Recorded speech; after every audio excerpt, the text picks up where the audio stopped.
कभी कभी मौत आने से पहले अपनी आहट भेजती है।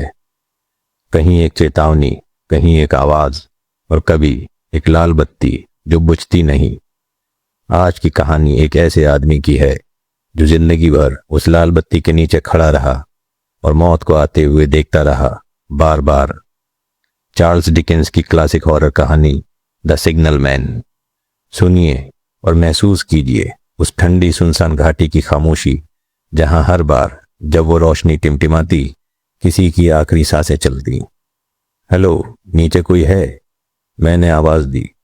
उसने जब ये आवाज सुनी, वो अपनी छोटी सी ड्यूटी बॉक्स के दरवाजे पर खड़ा था, हाथ में एक झंडा जो उसके छोटे डंडे पर लिपटा हुआ था।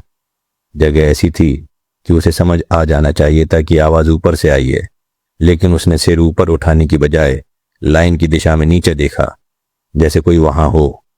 उसका अंदाज कुछ अजीब था, इतना कि मैं ऊपर खड़ा होकर भी नोटिस किए बिना नहीं रह सका। सूरज ढल रहा था, आसमान में गुस्से का लाल रंग था और मैं ऊपर खड़ा था, इतनी तेज रोशनी कि आंखें ढकनी पड़ी। मैंने फिर पुकारा, हेलो, नीचे कोई है? अब उसने सिर उठाया और ऊपर मुझे देखा। मैंने पूछा, क्या नीचे आने का कोई रास्ता है? मैं आपसे बात करना चाहता हूं। वो कुछ देर तक बिना बोले मुझे देखता रहा। तभी जमीन और हवा में हल्की सी कंपन हुई, जो कुछ ही सेकंड में बढ़ती गई। एक ट्रेन आ रही थी। मैं एकदम पीछे हट गया। वो झंडा उठाए खड़ा रहा और जैसे ही ट्रेन गुजरी, उसने झंडा फिर से लपेट लिया। मैंने दोबारा पूछा, क्या नीचे आने का कोई रास्ता है? इस बार उसने झंडे से इशारा किया, कुछ दूरी पर, जहां से नीचे उतरने का एक खुरदुरा टेढ़ा मेढ़ा रास्ता दिख रहा था। मैंने कहा, ठीक है, और वहां से नीचे उतरना शुरू किया। रास्ता थोड़ा गहरा और फिसलन भरा था, दीवारें नमी से भीगी हुई थीं। उतरते हुए मुझे याद आया, जिस अनिच्छा से उस आदमी ने रास्ता दिखाया था वो कुछ असामान्य थी। जब मैं नीचे पहुंचा, वो पटरियों के बीच खड़ा था, जैसे मेरा इंतजार कर रहा हो। उसका चेहरा पीला और गंभीर, आंखें भारी भारी सी थीं। उसका ठिकाना बहुत ही सुनसान और भयानक जगह था। दोनों ओर गीली पत्थरों की दीवारें, ऊपर बस आसमान की एक पतली लकीर, आगे एक सुरंग का काला मुंह और पास में एक लाल रोशनी, जैसे खतरे का संकेत दे रही हो। वहां की हवा ठंडी थी, जैसे जमीन के भीतर से आती है। मुझे महसूस हुआ जैसे कि मैं जीवित दुनिया से नीचे उतर आया हूं। वो मुझे देखता रहा, एक कदम पीछे हटकर हाथ उठाया। मैंने कहा, यह जगह तो बहुत अकेली लगती है। मैं ऊपर से देख रहा था तो ध्यान चला गया, शायद यहां ज्यादा लोग नहीं आते होंगे। वो चुप रहा। मैंने धीरे से मुस्कुराकर कहा, आशा है कोई अजनबी यहां देखकर आपको बुरा नहीं लगा। वो बिना कुछ कहे सुरंग के पास वाली लाल रोशनी की तरफ देखने लगा, जैसे वहां कुछ ढूंढ रहा हो।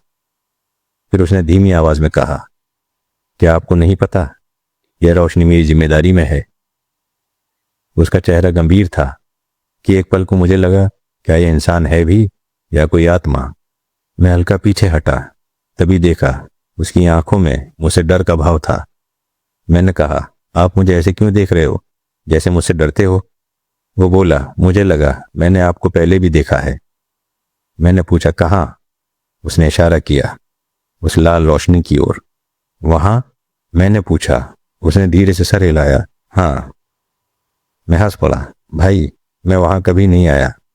वो बोला, हाँ, शायद आप सही हैं। फिर उसका चेहरा कुछ सामान्य हुआ। वो थोड़ी सहज बातचीत करने लगा। उसने बताया, उसका काम ज्यादा कठिन नहीं है, लेकिन जिम्मेदारी बहुत है। सिग्नल बदलना, लाइट संभालना और लीवर चलाना, यही सब। कभी कभी नीचे की नमी से बचने के लिए ऊपर जाता, लेकिन हमेशा सतर्क रहना पड़ता, क्योंकि बेल की आवाज कभी भी बुला सकती थी। उसने मुझे अपनी छोटी सी सिग्नल बॉक्स में बुलाया। अंदर एक पुराना टेबल, रजिस्टर, एक छोटी सी टेलीग्राफ मशीन और वो घंटी थी। मैंने कहा, आप तो पढ़े लिखे लगते हैं। वो मुस्कुराया, थोड़ा पढ़ा था, लेकिन फिर जिंदगी की राह बिगड़ गई। वो शांत स्वभाव का था, लेकिन जब भी घंटी हल्की सी हिलती, वो अचानक बात रोक देता और बाहर लाल बत्ती की ओर देखने दौड़ता। 2 बार ऐसा हुआ।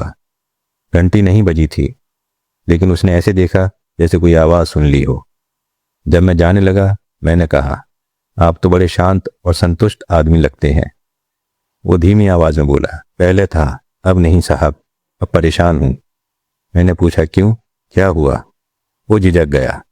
बहुत मुश्किल है बताना, अगर आप फिर आएंगे तो बताऊंगा। मैंने कहा, जरूर आऊंगा। कब आऊं? कल रात 10 बजे मैं ड्यूटी पर रहूंगा।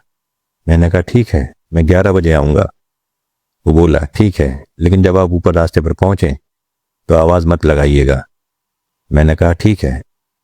वो फिर बोला, और जब कल रात नीचे आए तब भी आवाज मत लगाइएगा। उसके बोलने का तरीका मुझे सिहरन दे गया। मैंने बस इतना कहा, ठीक है।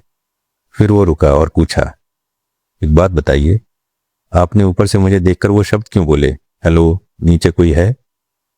मैंने कहा, बस यूं ही, कुछ ऐसा ही कहा होगा। वो बोला, नहीं साहब, वही शब्द, बिल्कुल वही। मैंने कहा, हाँ, लेकिन कोई और वजह नहीं थी? वो ध्यान से बोला, आपको ऐसा नहीं लगा कि किसी ने आपसे वो शब्द कहलवाए हों? मैं चौंका, नहीं, ऐसा तो कुछ नहीं। वो बोला, ठीक है, तो फिर गुड नाइट। मैं बिना कुछ कहे लौट आया, पर उसके लहजे में कुछ ऐसा था जो मुझे बहुत देर तक सताता रहा। अगली रात ठीक 11 बजे घड़ी की आवाज दूर से सुनाई दी और मैं उसी खुरदरे रास्ते से नीचे उतरने लगा जो कल उसने दिखाया था। नीचे पहुंचते ही देखा वो मेरा इंतजार कर रहा था, हाथ में वही सफेद लैंप। मैंने धीरे से कहा, मैंने ऊपर से कोई आवाज नहीं लगाई। वो बोला, ठीक किया है साहब, अब आप बोल सकते हैं। हम दोनों उसकी छोटे से सिग्नल बॉक्स में आए, दरवाजा बंद किया और आग के पास बैठ गए। कुछ पल की चुप्पी के बाद उसने गहरी सांस ली और धीमी आवाज में कहा, मैंने तय किया है, आज आपको सब कुछ बताऊंगा। कल जब आपको देखा था मैं समझा था कोई और है। मैंने पूछा, कोई और? वो बोला, हाँ साहब, वो कोई इंसान नहीं था, वो कोई और था। मैंने थोड़ा झुक कर पूछा, कौन था? वो बोला, पता नहीं, चेहरा कभी नहीं देखा। उसका बायां हाथ हमेशा चेहरे पर रहता है और दाहिना ऐसे हिलाता है। उसने एक झटका दिया, जैसे किसी को चेतावनी दे रहा हो। ऐसे हिलाता है जैसे कह रहा हो, भगवान के लिए रास्ता खाली करो। उसकी आंखें अब आग की लपटों में चमक रही थीं। वो बोला, एक रात चांदनी थी, मैं इसी दरवाजे पर बैठा था, तभी आवाज आई, हेलो, नीचे कोई है? मैं चौंक पड़ा, बाहर देखा, वही परछाई सुरंग के पास लाल लाइट के पास खड़ी थी। वही हाथ हिला रही थी और चीख रही थी, सावधान सावधान, नीचे देखो। वो रुका, फिर बोला। मैंने अपना लाल लैंप उठाया और दौड़ा, आवाज दी, क्या हुआ, कहां? लेकिन जब सुरंग के मुंह के पास पहुंचा तो वहां कुछ नहीं था। मैंने पूछा, वो परछाई सुरंग के अंदर चली गई थी क्या? नहीं, मैं अंदर गया था, लगभग 500 गज। हाथ में लैंप था, दीवार पर पानी टपक रहा था, लेकिन वहां कुछ नहीं था। मैं वापस दौड़ा, ऊपर तक चढ़ा, हर जगह देखा, लेकिन वो गायब थी। मैंने तुरंत दोनों तरफ टेलीग्राम भेजा, अलार्म दिया, क्या कुछ गड़बड़ है? जवाब आया, सब ठीक है। मैंने धीरे से कहा, शायद आपकी आंखों को भ्रम हुआ हो, ऐसा कई बार होता है, दिमाग और आंखें थक जाती हैं तो इंसान अजीब सी चीजें देखता है। वो मुस्कुराया, पर वो मुस्कान दर्द भरी थी। शायद, लेकिन सुनिए, बात यहीं खत्म नहीं हुई। मैंने कहा, ठीक है, आगे बताइए। वो बोला, उस घटना के 6 घंटे बाद इसी लाइन पर एक बड़ा हादसा हुआ, एक ट्रेन एक्सीडेंट, और मरने वाले और घायल इसी सुरंग से गुजारे गए, ठीक वहां से जहां वो परछाई खड़ी थी। मैं एक पल के लिए सिहर गया। वो जारी रहा। महीनों बाद जब सब भूल चुका था, एक सुबह भोर के समय मैं फिर बाहर खड़ा था।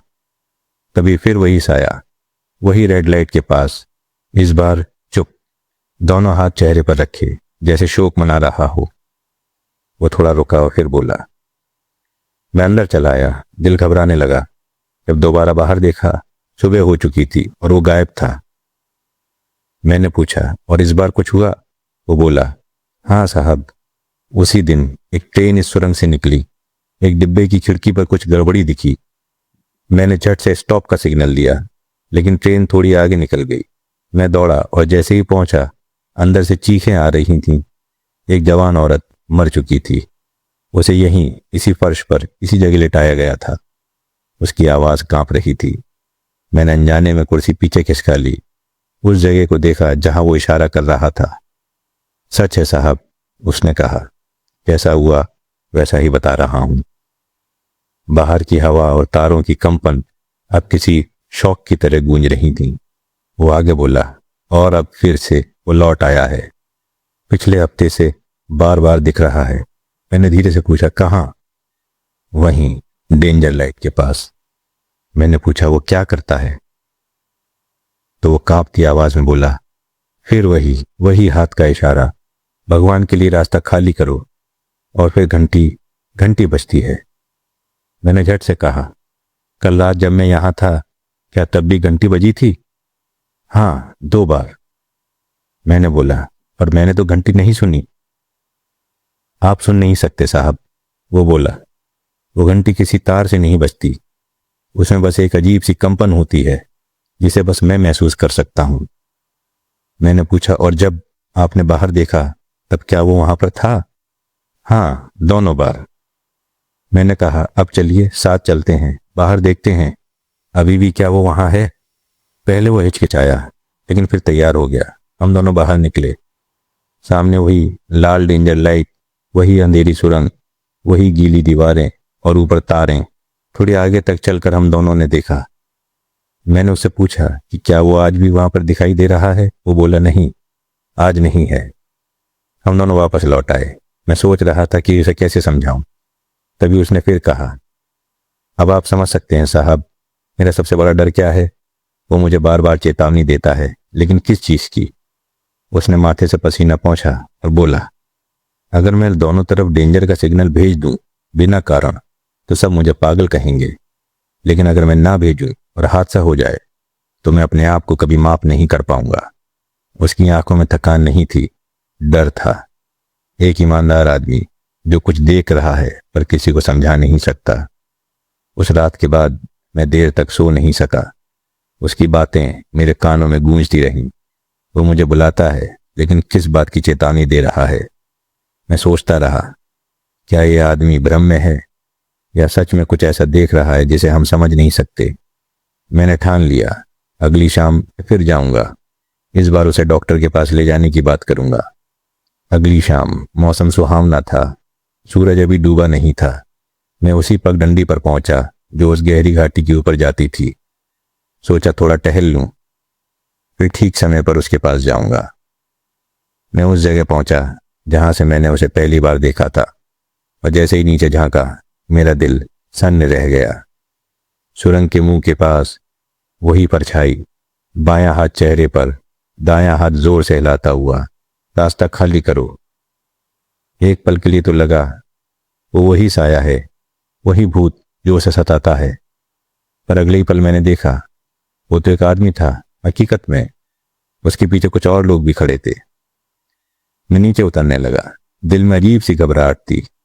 नीचे पहुंचते ही मैंने पूछा, क्या हुआ? एक आदमी ने टोपी उतारकर गंभीर आवाज में कहा, आज सुबह सिग्नल मैन मारा गया साहब। मैं कांप गया। वही जो इस बॉक्स में काम करता था? जी हां, वही। कैसे? मैंने घबरा कर पूछा। वो बोला, सुबह सुबह वो रेड लाइट जलाने गया था, हाथ में लैंप था। तभी सुरंग से इंजन निकला और वो किनारे से कुछ इंच दूर था, लेकिन बच नहीं पाया। इंजन ने उसे कुचल दिया। मैं सन्न रह गया। एक और आदमी बोला, जिसने इंजन चलाया वही बता सकता है। मैंने कहा, उसे बुलाइए। वो ड्राइवर आया, चेहरे पर थकान और दुख। उसने कहा, जब मैं सुरंग से बाहर आ रहा था मैंने उसे देखा। वो बिल्कुल ट्रैक के पास खड़ा था। मैंने सीटी बजाई, वो नहीं हिला। मैंने बार बार आवाज दी, नीचे देखो, सावधान, भगवान के लिए रास्ता खाली करो। मैंने अपना हाथ ऐसे हिलाया और उसने वही इशारा किया, बिल्कुल वही जो सिग्नल मैन ने मुझे दिखाया था। मैं वहीं सुन्न पड़ गया। शब्द मेरे गले में अटक गए। ड्राइवर बोला, खौफ की वजह से मैं आके ढक कर हाथ हिला रहा था साहब, लेकिन वो नहीं हिला। और फिर उसने सर झुका लिया। चारों तरफ सन्नाटा छा गया, सिर्फ लाल लाइट की हल्की झिलमिलाहट और हवा में एक सीटी जैसी गूंज जो शायद कभी खत्म नहीं हुई। वो चेतावनी के शब्द वही थे जो मैंने खुद बोले थे, और वही जो इस बेचारे सिग्नल मैन को हर रात सुनाई देते थे, लेकिन इस बार वो आखिरी बार था। तो ये थी हमारी कहानी। और कहते हैं वो लाल बत्ती आज भी उस सुरंग के बाहर जलती रहती है। रात के सन्नाटे में अगर कोई वहां रुक जाए तो कभी कभी एक घंटी की हल्की सी आवाज सुनाई देती है, जैसे कोई अदृश्य पहरेदार अब भी चौकसी कर रहा हो। वो सिग्नल मैन अब नहीं रहा, और उसकी चेतावनी की गूंज अब भी वही है। नीचे देखो, सावधान, भगवान के लिए रास्ता खाली करो। शायद कुछ आत्माएं कभी ड्यूटी से मुक्त नहीं होती। मैं आपसे फिर मिलूंगा अंधेरों से एक नई कहानी लेकर।